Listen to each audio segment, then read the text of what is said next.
Selamat malam Pak Agus.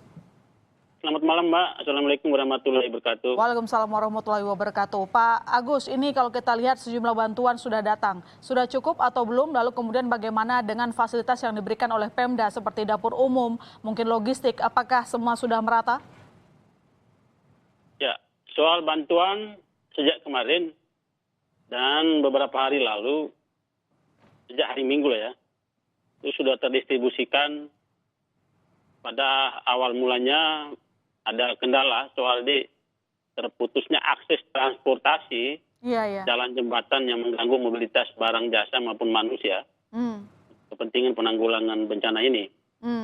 Namun sejak tadi siang itu sudah agak membaik, mobilisir segala jenis bantuan itu melalui transportasi laut, kemudian melalui darat, dengan upaya melalui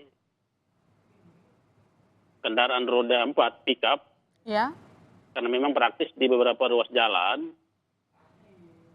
yang hampir putus badan jalannya, itu nggak bisa dilewati kendaraan roda 6, misalnya dump truck. Tapi kemudian sukarelawan, TNI Polri, pemerintah daerah, tim SAR, bahu-membahu untuk berusaha sedemikian agar apapun hambatannya harus segera teratasi masalah yang dialami ini. Ya, baik. Pak Agus, ini kalau kita lihat kan ada bantuan perbaikan rumah dari pusat ya. Katanya 50 juta untuk rumah rusak berat, 25 juta rusak sedang, dan rusak ringannya 10 juta. Nah, sejauh ini bagaimana jumlah pendataan rumah warganya? Apakah nanti juga dibuka posko bagi warga untuk melaporkan kondisi rumah mereka? Pendataan terus terupdate setiap waktu, berhubung jaringan Telkomsel kita juga barusan membaik. Listrik juga padam beberapa waktu lalu, sekarang juga masih padam beberapa wilayah, sehingga pendataan itu sedikit membutuh waktu. Oh, pendataannya? Ya, karena kalau soal bencana itu dia masif di Pulau Adonara ya, kalau untuk Adonara. Iya. Bukan saja di Kecamatan Adonara Timur atau Ilebole. Jadi secara masif dia. Bahkan kalau dari daratan pulau lain di Kecamatan Kabupaten Flores Timur, yang ada 8 kecamatan, juga Solo 3 kecamatan, Adonara 8 kecamatan, itu seluruhnya terdampak bencana ini. Jadi soal kerusakan rumah itu hampir menyebar. Rata di seluruh wilayah. Jadi pendataan terus dilakukan. Yang pemerintahan akhir-akhir ini kan hanya fokus di tempat-tempat yang memang ada korban nyawa. Jadi kalau bicara menyangkut dampak dari bencana ini, sebenarnya secara masif semua wilayah terdampak. Hanya saja secara ekselasinya kan kita pisahin mana dampak berat, dampak sedang, dan dampak ringan. Berarti dampak sekarang berat itu diantaranya yang ada korban nyawa ini. Berarti sekarang ada berapa rumah yang sudah terdata, Pak Agus? Ini kan terupdate terus hitungan-hitungannya. Tapi mau diperkirakan ya ribuan. Ribuan?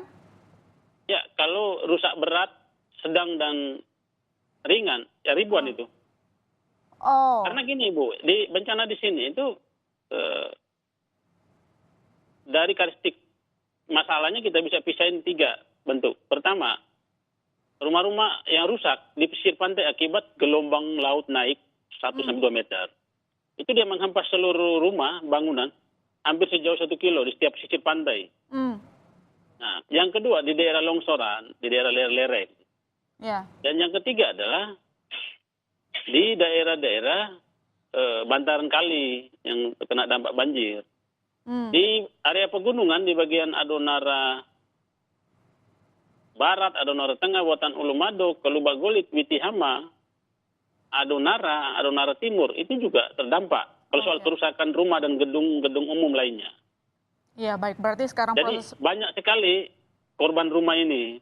Iya, proses pendataan masih akan terus dilakukan. Tapi juga ada bantuan nih, Rp500.000 dari pusat juga untuk pengungsi katanya Pak, per bulan, per orang. Nah ini juga bagaimana proses pendataannya sampai sekarang? Nah, pendataan kita ini kan harus terorganisir betul secara terstruktur.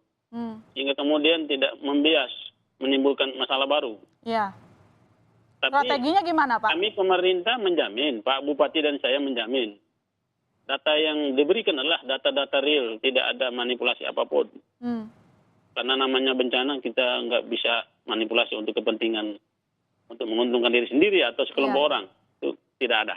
Iya, lantas bagaimana jamin itu. strateginya, Pak Agus, supaya kita bisa mengumpulkan data lebih cepat, mungkin bahu-membahu antara siapa saja? Strategi versi pemerintah adalah pendataan mulai dari per RT, RW, dusun, sesuai dengan struktur desa kita di sini ada dusunnya ya.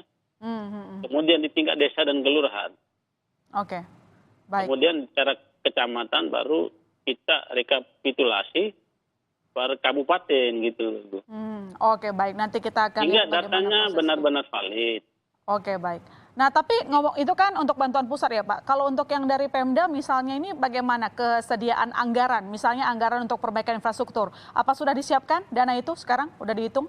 Nah, sejak dari awal kan saya sudah bilang, minta intervensi pusat.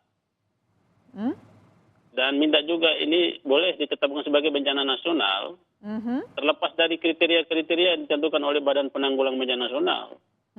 Tapi ada suatu masalah yang serius adalah masalah budgeting. Budgeting. Karena kita semua ketahui, yang namanya penanggulangan bencana, itu kan Bapak Bupati mengambilnya dari dana alokasi umum.